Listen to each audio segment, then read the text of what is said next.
Welcome to the Astro Mysteries. Don't forget to like and subscribe so you don't miss new stories. Enjoy listening.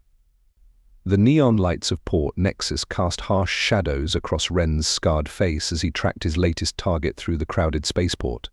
Another routine bounty, another day of going through motions that had long since lost their thrill. His enhanced cybernetic eye scanned the crowd, its targeting system highlighting potential threats out of habit. 20 years of combat had honed his reflexes to perfection. Reinforced bones, neural upgrades, and military-grade augmentations had made him nearly invincible but utterly empty. Clear the area, a gruff voice cut through the market's noise. Official business. Wren's attention shifted as a squad of heavily armed mercenaries pushed through the crowd, their plasma rifles aimed at something ahead. Their black armor bore no official insignia, but their military training was unmistakable. Wren's target could wait, this was more interesting. A flash of midnight blue caught his eye. A woman darted between market stalls, her movements graceful despite her panic. Her striking azure skin and hair, as dark as deep space, streamed behind her as she ran. The flight suit she wore left little doubt about her athletic figure. The mercenaries were gaining on her, and their leader fired a warning shot that scorched the wall inches from her head. Wren moved before conscious thought kicked in, his combat protocols activating automatically. Time seemed to slow as his augmentations kicked into overdrive. He vaulted over a fruit stand, landing between the woman and her pursuers in a crouch. "Stand down," he commanded, his voice carrying the weight of countless victories. The lead mercenary sneered. "This doesn't concern you, stranger. Walk away. 5 against 1, those odds seem unfair." Wren's lips curled into a cold smile. "For you." The first mercenary charged with a roar. Wren sidestepped, grabbed the man's arm, and used his own momentum to send him crashing into his companions. The second attacker managed to fire a shot, but Wren's predictive combat systems had already calculated the trajectory. He tilted his head slightly, letting the plasma bolt sizzle past his ear. In the next heartbeat, Wren closed the distance. His augmented strength made short work of their armor. Bodies hit the ground with precise efficiency, each strike calculated for maximum impact with minimal energy waste. Within seconds, all 5 mercenaries were either groaning or unconscious. Wren turned to face the woman he had saved, expecting gratitude, but instead was met with a look of amused disdain. "My hero," she drawled, her voice rich with sarcasm. "Let me guess you couldn't resist playing the gallant knight for a damsel in distress." She brushed dust from her sleeve with deliberate casualness. "Or perhaps you simply wanted an excuse to spend the night with me." Wren blinked, thrown off balance. Most people showed at least a hint of fear around him. This woman, however, looked at him like a particularly amusing pet that had performed an unexpected trick. "You were about to be captured or killed," he stated flatly. How observant. She stepped closer, and he caught a scent, something exotic like starflowers and ozone. "I'm Era, and you are Wren." Her eyes widened slightly. "The legendary mercenary. Well, fortune smiles on me after all." She glanced at the fallen men, her expression hardening. "We should probably continue this delightful chat elsewhere. More will come." As if on cue, alarms blared throughout the port, and security shutters began closing on the main exits. "You seem to have powerful enemies," Wren observed. "You have no idea." Era's smile turned sharp. "Care to help a lady escape? I promise to make it worth your while." Before Wren could respond, plasma fire erupted from both ends of the street as more mercenaries emerged from the crowd, weapons already charging. "Your call," Legendary One Era purred, somehow maintaining her air of amused superiority even as danger closed in from all sides. "Though I should warn you, getting involved with me will complicate your life considerably." Wren should have walked away. He had a contract to complete, and this woman's problems were none of his concern. But something in her eyes challenged him, sparked something he hadn't felt in years: uncertainty. "For the first time in recent memory, I can't predict how this will play out." "My ship's in Hangar 7, Wren said, drawing his own weapons. "Try to keep up."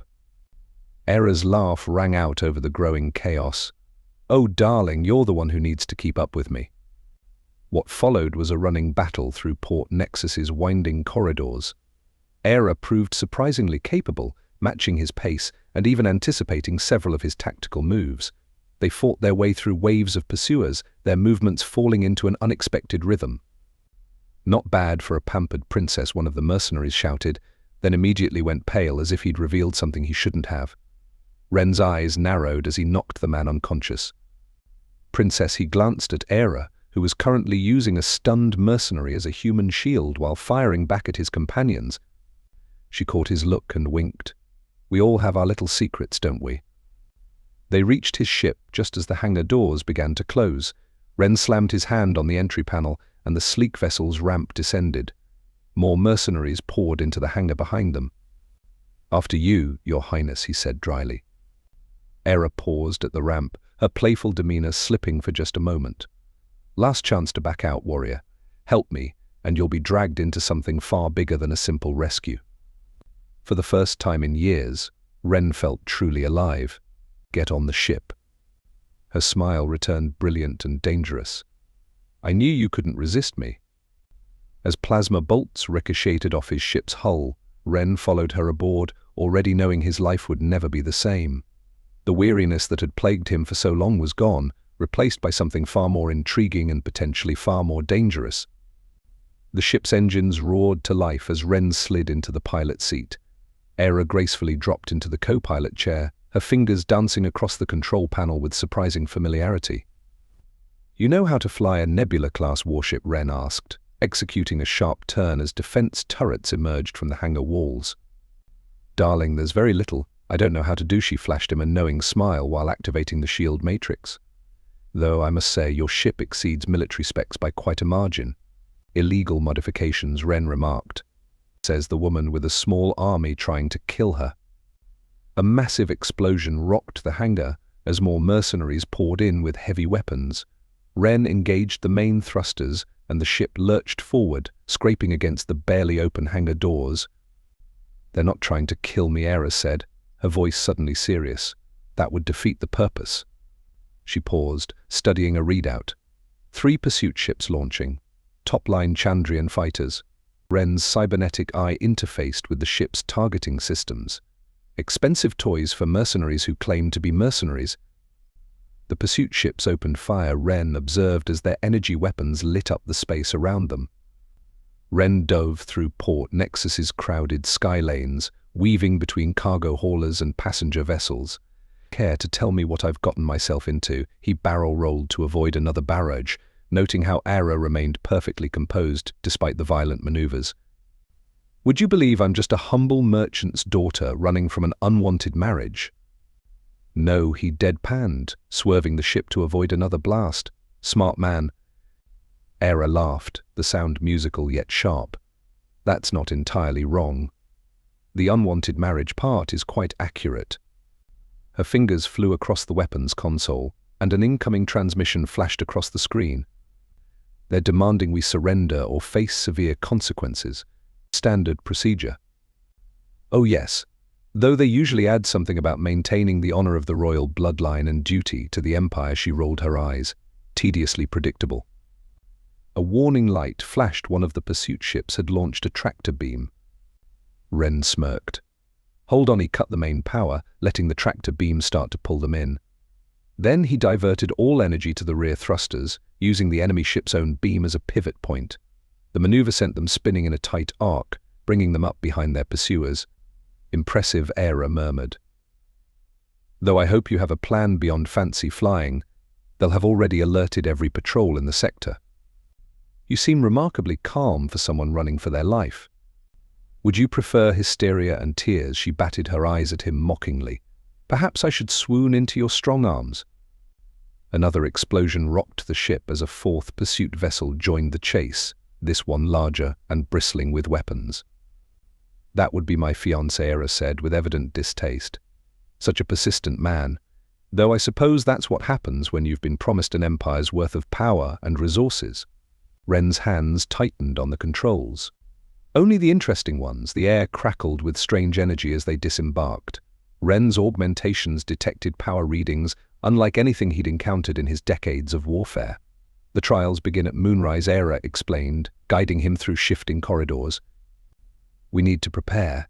You still haven't explained exactly what these trials entail, Ren said. She turned to face him, her expression free from mockery for once. The ritual of the Stellar Union was created millennia ago when my people first achieved space flight. It ensures that those who would protect us are worthy, not just in strength but in spirit, she said. But suddenly, ancient guardians appeared from the shadows, beings of pure energy taking on vaguely humanoid forms. Their voices formed a harmonious chorus, bypassing speech entirely. The first trial begins. The maze of shared shadows awaits. The floor beneath them dissolved, and Ren's combat instincts kicked in, but Era caught his arm. Don't fight it, trust the process. They descended into absolute darkness. Ren's enhanced vision, tactical displays, and sense of direction all went dead. The only thing he could perceive was Era's presence beside him, the warmth of her hand in his. The maze will try to separate us, her voice cut through the void. We must navigate it together, sensing each other's presence without sight or sound. Each wrong turn brings real danger. Heat flared to their right, a plasma wall that would have incinerated them had they stepped too far. How do we? Ren began, but Era squeezed his hand. Don't think, feel. Your augmentations won't help you here. This is about something deeper. Ren, who had spent his life relying on enhanced reflexes and tactical calculations, now had to trust pure instinct. He felt more vulnerable than he had in decades, yet somehow he could sense which way Era wanted to move, could feel the rightness or wrongness of each step. They moved through the darkness like dancers in a deadly ballet, avoiding lethal obstacles, plasma walls, gravity wells, temporal distortions perfectly synchronized. Hours passed, though time seemed meaningless in the void. Finally, light returned, and they stood in a vast chamber, still hand in hand. Era was trembling slightly, but her voice remained steady. Well done, she said. Most pairs don't survive the first trial. You might have mentioned that before we started, Ren said. She smiled, but it wasn't her usual smirk. Would it have changed your decision? Before Ren could respond, the chamber shifted. The second trial had begun. This one proved even more challenging. They were separated, each facing increasingly difficult obstacles. But through their bond, Ren could feel Era's presence, her determination, and surprisingly, her fear. The link goes both ways, she had warned him. Everything you feel, I feel. He understood now. Beneath her walls of sarcasm and seduction lay deep wounds, pain from her father's betrayal, terror at being sold to a monster, and desperate loneliness. And she felt his emptiness too, the weariness of years spent alone, untouchable, undefeatable. When they finally reunited at the trial's end, something had changed between them. The air crackled with unspoken understanding. You saw, she said simply. Everything. And you're still here. So are you. They rested between trials, though neither could truly sleep. Era sat beside him in the sanctuary's meditation chamber, her usual sharp edges softened by exhaustion and shared vulnerability. I dreamed of you, she said suddenly. Months ago, before my father announced the arranged marriage, I saw a warrior with stars in his blood and emptiness in his heart. The dream said you would either save me or destroy me. She laughed softly. I'm still not sure which it will be. Is that why you chose me? Because of a dream? I chose you because when I saw you fight those mercenaries, I recognized something, the same hollow I've been running from all my life. She turned to face him, her midnight hair catching the starlight. We're both tired of pretending, aren't we? Ren had no answer for that. Instead, he reached out and caught a tear sliding down her blue cheek, the first genuine display of emotion he'd seen from her. A distant explosion rocked the sanctuary, and warning bells began to toll. They found us, Era said, rising gracefully. My father's forces, and my intended. Her lip curled in disgust. We haven't completed the trials. No, Ren replied. But we formed enough of a bond that you can sense me now, feel my presence. At his nod, she continued, then we'll have to improvise. The third trial is usually about facing our deepest fears together. I'd say an army of elite warriors and a psychopathic fiancé qualifies. Ren stood, feeling the familiar combat routines engage, but something was different. His tactical system seemed enhanced, somehow linked to Era's innate understanding of the sanctuary's defenses. Together, then she said, taking his hand, and power surged between them. Though, if we survive this, you should know she hesitated before continuing. The bond we're forming is permanent. No going back to being the lonely warrior after this. Ren looked at her, really looked at her, not just her beautiful exterior, but the strength and vulnerability he'd felt in their shared trials. For the first time in years, he smiled. Good. The sanctuary's walls trembled as enemy ships began their assault, but as they raced to face the threat, both Ren and Era knew something had fundamentally changed. They were no longer running from their pasts, from themselves or from connection. They were fighting for something real, together. The sanctuary's ancient defenses hummed to life as enemy ships breached the outer perimeter. Crystalline turrets emerged from seemingly solid walls, their energy signatures matching the strange power now flowing between Ren and Era. The sanctuary responds to those who've begun the ritual, Era explained as they raced through shifting corridors, her hand never leaving his. But we'll need to reach the central chamber to have full control. Ren's tactical displays overlaid with unfamiliar data information flowing from Era's understanding of the ancient technology. Your father's forces, elite guards, quantum-enhanced warriors, Era muttered. And my beloved fiancé. He'll have brought his personal death squad. They reached a vast circular chamber, holographic displays showing enemy forces converging from multiple directions. At the center stood a crystalline pedestal, emanating pure energy. The heart of the sanctum, Era breathed. If we can complete the bonding ceremony here, even my father couldn't legally separate us. And if we fail, Ren asked. Era gave him a familiar smirk, though he could feel the underlying tension through their bond. Then we die horribly, and my father marries me off to a sadistic warlord. Motivation enough, Ren said. Before he could respond further, the chamber's massive doors exploded inward. Elite guards in ceremonial armor poured through, led by a tall figure whose very presence made Era's hand tighten painfully around Ren. My dear runaway bride, the man's voice dripped with false warmth. How kind of you to bring us to one of the last great sanctuaries of your people. Once we're married, you can show me all its secrets.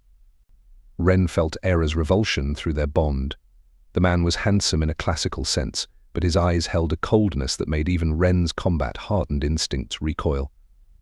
Lord Varian, Era's voice turned icy. Still hiding behind my father's troops. How brave. Varian's smile didn't reach his eyes. And this must be the legendary mercenary who's been helping you delay our union. Tell me, soldier, did she mention that interfering with a royal marriage contract is punishable by death in 17 systems? She said you like hurting women who can't fight back, Ren said calmly. That's all I needed to know. The smile vanished. Kill him. Bring her to me relatively unharmed. The guards attacked with perfect precision. Under normal circumstances, even Ren's augmented abilities would have been strained against such numbers, but something had changed. He could feel Era through their partial bond, her knowledge of the sanctuary's defenses merging with his combat protocols. They moved in perfect synchronization, her control of the ancient weapon systems complementing his lethal efficiency. Guards fell before their combined assault, but more poured in. Still, Ren and Era worked their way toward the central pedestal, their movements an intricate dance of death and energy manipulation. Impressive, Varian called, but it was ultimately futile. Even if you reach the pedestal, the bonding ceremony takes time. Time you don't have, Ren replied. Then, the ground shook as a massive explosion rocked the chamber. A figure stepped through the new breach. Ren froze. Father, Era whispered, and Ren felt her surge of complicated emotions: love, betrayal, desperate need for approval, all mixed with bitter disappointment. The Emperor of the Stellar Dominion entered, cutting an imposing figure. His blue skin was darker than Era's, his black hair threaded with silver. His eyes, so like his daughter's, held genuine pain. Enough, child, he said quietly. You know this must be done. The alliance with Lord Varian's forces is necessary for our people's survival. Is that what he told you? Era's voice cracked. Did he explain what he does to women in his power? Did you even check his reputation before selling your daughter? Politics requires sacrifice. No, Ren's voice cut through the tension. It requires wisdom. He turned to face the Emperor, keeping Era behind him, clasped in Ren's arms. Their bond thrummed with shared emotions: joy, relief, and lingering fear intertwined with newfound love. It was certainly a more exhilarating bonding ceremony than most. Ren felt Era's trembling, her attempt to maintain a light-hearted tone, and the emotions she could no longer hide. Through their connection, he sent her reassurance, protection, and understanding. "My daughter," the Emperor said with a sigh. I didn't know about him, about the dreams. Why didn't you tell me?" "Would you have listened?" Era's tone was gentle, even forgiving. "Besides, it all worked out. You've gained a legendary warrior for a son-in-law instead of a sadistic politician. Much better for the Empire, don't you think?" Talks of politics and reconciliation filled the room. Ren held Era close. Their bond hummed with endless possibilities. His days of emptiness were over now. He had someone worth fighting for. And judging by the mischievous glint in Era's eye, life would never be dull again. Yes. 6 months had passed since their bonding, and the Empire was already transforming. The imperial palace gleamed in the light of 3 setting suns, its crystalline spires echoing the sanctuary where their journey began. Ren stood on the observation deck, watching ships come and go from the capital. Through their bond, he sensed Era's approach before hearing her footsteps. "Brooding again, my warrior," she teased, wrapping her arms around him. Their bond pulsed with shared contentment. "Or are you planning another reform to give my father grey hairs?" Ren chuckled. "Your father actually approved our latest proposal. The military reform program begins next week, merging tactical innovation with ancient traditions. Revolutionary, don't you think?" Era's smile turned sly. "I might have to take a break from overseeing the new combat training program soon." "Why?" Ren asked, curious. Instead of answering, she took his hand and placed it gently on her abdomen. Through their bond, he felt a new sensation, a tiny spark of life, already humming with the energy that connected them. Ren's eyes widened. "You're about 8 weeks along," according to the medical droid. Her smile softened. "Our little one already shows signs of both warrior strength and ancient power. The geneticists are quite intrigued." Joy surged through their bond, magnified by their mutual emotions. Yet beneath the joy, Ren sensed a flicker of anxiety. "What's wrong?" he asked gently. "Nothing's wrong," Era sighed. But at his skeptical look, she added, this changes everything. We're not just reforming an empire anymore. We're building a future for our child." Ren pulled her close, their bond resonating with shared determination. "Then we'll build it right." The months that followed brought rapid changes. The military embraced a balance of strength and wisdom, uniting Ren's tactical expertise with Era's spiritual traditions. Meanwhile, Era continued her diplomatic work well into her pregnancy, her sharp wit and genuine compassion winning over even the strongest skeptics. One evening, as they relaxed in their chambers, Era laughed. "You should have seen the Trade Council's faces when I told them you'd personally oversee the new security protocols. Half of them nearly fainted." "Your reputation for diplomacy must have paved the way," Ren quipped, amused. "Me? I am the very soul of diplomacy," she said with mock innocence, wincing slightly as their child kicked. "Though our little warrior seems to have inherited your subtle approach to problem-solving." Their child was born during a rare celestial alignment known as the time of new beginnings. The palace erupted in celebration as Ren held his daughter for the first time. For a man who had known only battle, the moment brought unparalleled peace. Through their bond, he felt Era's exhausted joy and overwhelming love. "She has your eyes," Era murmured, touching their daughter's tiny blue hand. "And hopefully your sense of timing. Arriving during an ancient prophecy's moment, she's already causing diplomatic incidents." As the years passed, their family grew alongside their reforms. Each child brought unique strengths, blending their parents' legacies. Ren taught them both the value of peace and the art of combat, while Era's sharp humor softened into genuine warmth. "Remember when I told you helping me would complicate your life?" Era asked one evening, watching their children play in the palace gardens. "Best complication ever," Ren replied, pulling her close. Their laughter mixed with the joyful sounds of their children. Together, the once lonely warrior and the spirited princess had built not just an empire, but a family. Their love story, full of plasma bolts and sharp banter, became a legend told across the stars, a testament to the power of partnership and the beauty of a bond forged against all odds.